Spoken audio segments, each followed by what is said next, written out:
In the last video, we introduced the idea of parallel resistors. These two resistors are in parallel with each other because they share nodes and they have the same voltage across them. So that configuration is called the parallel resistor. And we also showed that these two resistors could be replaced by a single resistor. We labeled this one R1. This is R2. We showed that we can replace R1 and R2 by an equivalent parallel resistor with this expression here for two resistors, Rp. 1 over Rp equals 1 over R1 plus 1 over R2. So that's how you calculate the equivalent resistance for two parallel resistors. Now you can ask, and it's a good thing to ask, what if there's more resistors? What if there's more resistors in parallel here? What if I have R3 and R4 and Rn all connected up here?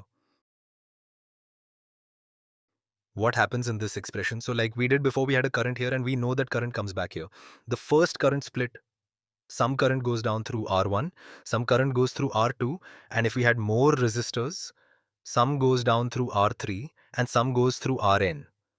So the current basically is coming down here and splitting amongst all the resistors. Now all the resistors share the same voltage. So that's just V. Let's label V. That's just V. They all share the same V and they all have a different current, assuming they all have a different resistance value.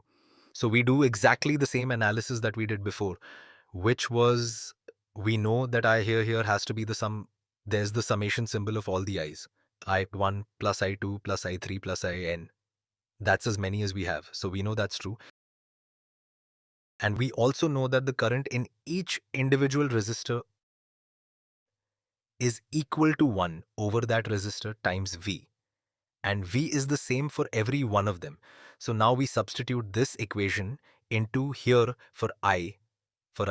We get the big I, the overall I is equal to voltage times, it's have to be a big expression, 1 over R, 1 plus 1 over R, 2 plus 1 over R3, plus as many resistors as we have 1 over Rn, like that. And we do the same thing as we did before, which was we say that this expression here is equivalent to one parallel resistor.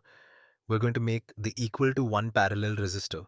So this whole guy here is going to become 1 over Rp. That gives us a way to simplify any number of resistors down to a single parallel resistor, and I'll write that over here. So for n resistors, multiple resistors, 1 over Rp, the equivalent parallel resistor is equal to the same thing. 1 over R1 plus 1 over R2 plus dot dot dot 1 over N. So this tells you how to simplify any number of parallel resistors down to one equivalent parallel resistor.